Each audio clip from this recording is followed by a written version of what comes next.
நிகழும் ஸ்ரீ மங்களகரமான குரோதி ஆண்டு ஆடி மாதம் 16ஆம் தேதி வியாழக்கிழமை அன்று துவாதசி திதியில் மிருகசிரீசம் நட்சத்திரத்தில் வியாகாதம் நாமயோகத்தில் தைத்தூலம் கர்ணத்தினில் மகா பிரதோஷம் கூடிய நன்னாளில் இந்த மகத்தான ஆகஸ்ட் மாதம் பிறக்கிறது. இம்மாத கிரகநிலை என பார்த்தால் ரிஷபராசியில் குரு பகவானும் செவ்வாய் பகவானும், கடகராசியில் சூரிய பகவானும் புதன் பகவானும், சிம்ம ராசியில் சுக்கிர பகவானும், கன்னி ராசியில் கேது பகவானும் உள்ளனர். கும்பராசியில் சனி பகவான் வக்ர நிலையில் உள்ளார். மீனராசியில் ராகு பகவான் சஞ்சாரம் செய்கின்றார். இம்மாத கிரக பெயர்ச்சி என எடுத்துக்கொண்டால் ஆகஸ்ட் மாதம் 1ஆம் தேதியே சுக்கிர பகவானின் பெயர்ச்சி சிம்மத்தில் நடைபெறுகிறது. ஆகஸ்ட் 17ஆம் தேதி சூரிய பகவான் சிம்ம ராசிக்கு பெயர்ச்சியாகின்றார். ஆகஸ்ட் மாதம் 26ஆம் தேதி செவ்வாய் பகவான் மிதுன ராசிக்கு பெயர்ச்சியாகின்றார். ஆகஸ்ட் மாதம் 26ஆம் தேதி சுக்கிர பகவான் கன்னி ராசிக்கு பெயர்ச்சியாகின்றார். இம்மாதம் 31ஆம் தேதி புதன் பகவான் சிம்மத்திற்கு பெயர்ச்சியாகின்றார். இந்த கிரகங்களின் சஞ்சாரம் மற்றும் இடப்பெயர்ச்சியால் உங்கள் ராசிக்கு இம்மாதம் என்னென்ன பலன்கள் கிடைக்கப் போகின்றது என்பதனையும், அசுப பலன்கள் ஏற்படுமாயின் ராசிக்காரர்கள் செய்ய வேண்டிய பரிகாரம் என்ன, வழிபட வேண்டிய தெய்வம் யார் என்பதனையும் காண்போம். உங்கள் வாழ்வில் வளமும் நலமும் செல்வ செழிப்பும் பெற்று வாழ்வில் உயரிய நிலையை அடைய எல்லாம் வல்ல எம்பெருமானை வேண்டி விரும்பி கேட்டுக்கொள்கிறேன். விருச்சிக ராசி அன்பர்களே, இந்த மாதம் நல்ல பலன்களை பெறப்போகிறீர்கள். வெளியூர் பயணங்கள் செல்ல நேரலாம். வரவேண்டிய நிலுவையில் உள்ள பணம் வந்து சேரும். தந்தை மூலம் நன்மை உண்டாகும்.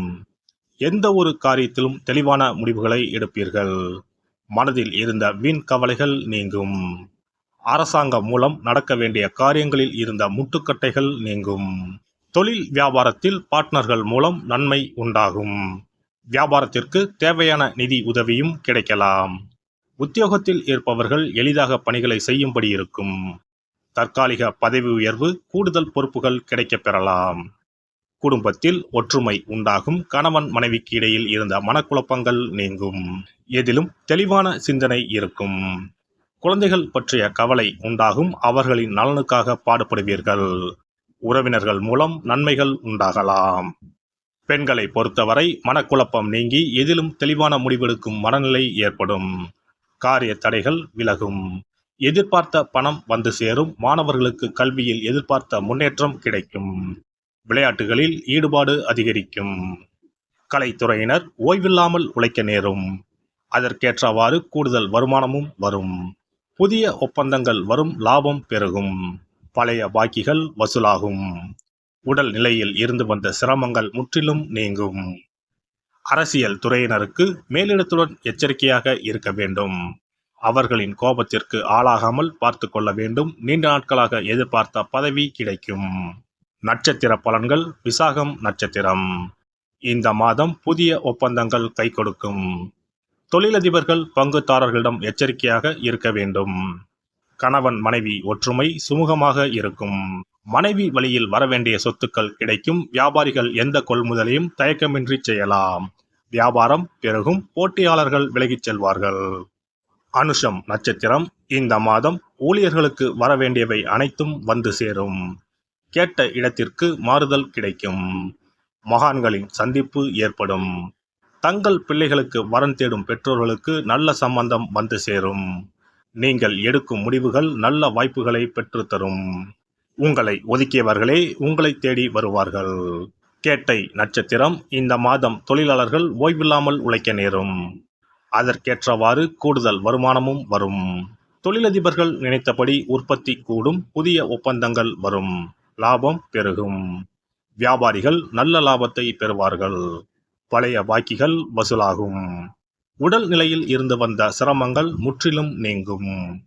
முருகனுக்கு அரளிப்பூ சாற்றி வணங்க எல்லா தடைகளும் விலகும். காரிய வெற்றி உண்டாகும். சிறப்பு தொகுப்பு.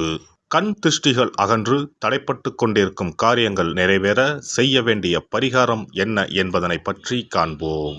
வாழ்க்கையில் நல்ல நிலையில் இருந்தவர்கள் கூட திடீரென்று பொருளாதாரம் இழந்து மன கஷ்டங்களுடன் வாழும் நிலை ஏற்படும். இந்த நிலை எதனால் ஏற்பட்டது என்று ஆராய்ந்து பார்த்தால் பெரும்பாலும் அவர்களின் மீதான கண் திருஷ்டிதான் காரணமாக இருக்கும்.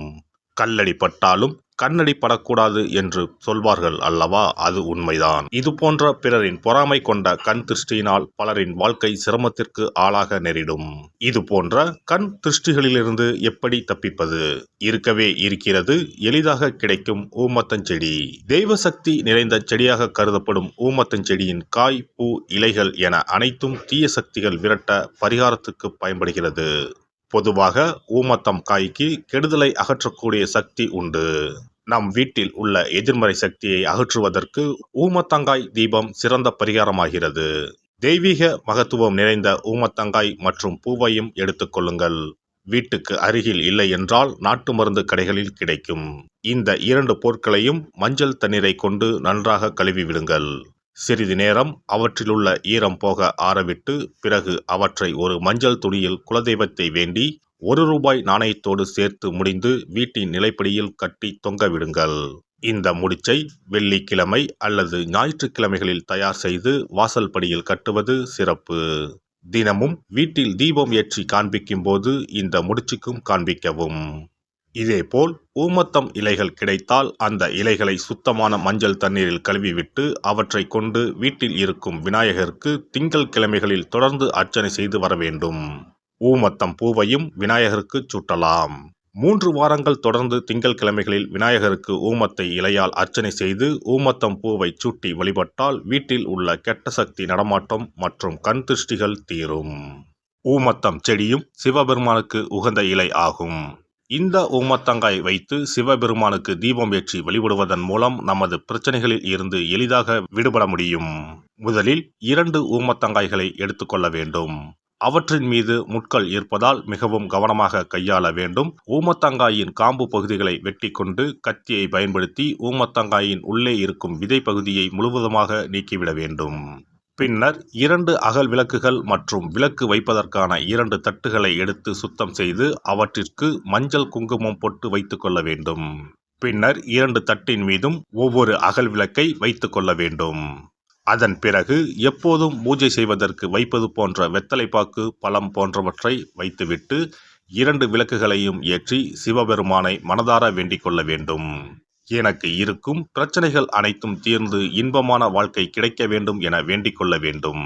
இந்த பூஜையை வெள்ளிக்கிழமை அன்று தொடங்கினால் தொடர்ந்து 9 வெள்ளிக்கிழமைகள் செய்ய வேண்டும். ஊமத்தங்காயின் மீது எவ்வாறு முட்கள் இருக்கிறதோ அதுபோல நமது வாழ்க்கையில் இருக்கும் முட்கள் போன்ற பிரச்சனைகளை அவை தீர்த்து வைக்கின்றன. இந்த பூஜையை நாம் தொடர்ந்து செய்து வருவதால் நம் மீது இருக்கும் கண் திருஷ்டிகள் அகன்றுவிடும். தீராத துயரங்கள் தீர்ந்துவிடும். பணம், நகை நம்மிடம் பெருகி வரும். சிலருக்கு கையில் சுத்தமாக பணம் இருக்காது. வறுமை தாண்டவமாடும். கடன் தொல்லையால் கஷ்டப்படுவார்கள். பண பிரச்சனையில் சிக்கி கொண்டிருப்பவர்கள் இந்த தீபத்தை ஏற்றினால் 3 வாரங்களில் நல்ல பலனை பெற முடியும். தொழிலில் நல்ல முன்னேற்றம் இருக்கும். கடன் பிரச்சனைகள் தீரும். உறவினர்களிடையே பகைமை இருந்தால் அவையும் மறைந்துவிடும். நோய்வாய் உள்ளவர்கள் இந்த தீபத்தை ஏற்றுவதன் மூலம் நல்ல பலனை பெற முடியும். பொதுவாகவே எந்த பரிகாரம் என்றாலும் அதை முழு நம்பிக்கையுடன் செய்தால் மட்டுமே முழு பலன் கிடைக்கும் என்பதை நினைவில் கொள்ளுங்கள். எல்லாம் வல்ல இறையருளால் நீங்களும் உங்கள் அன்பு குடும்பமும் உடல் நலம், நீலாயுள், நிறை செல்வம், உயர் புகழ், மெய்ஞானம் ஓங்கி வாழ்க வளமுடன். இந்த வீடியோ பதிவு உங்களுக்கு பிடித்திருந்தால் லைக் பண்ணுங்க, கமெண்ட் பண்ணுங்க, ஷேர் பண்ணுங்க, மறக்காம சப்ஸ்கிரைப் பண்ணுங்க. பக்கத்துல இருக்கிற பெல் பட்டனை கிளிக் பண்ணுங்க. நன்றி, வணக்கம். ஓம் நமச்சிவாய. சிவாய நம.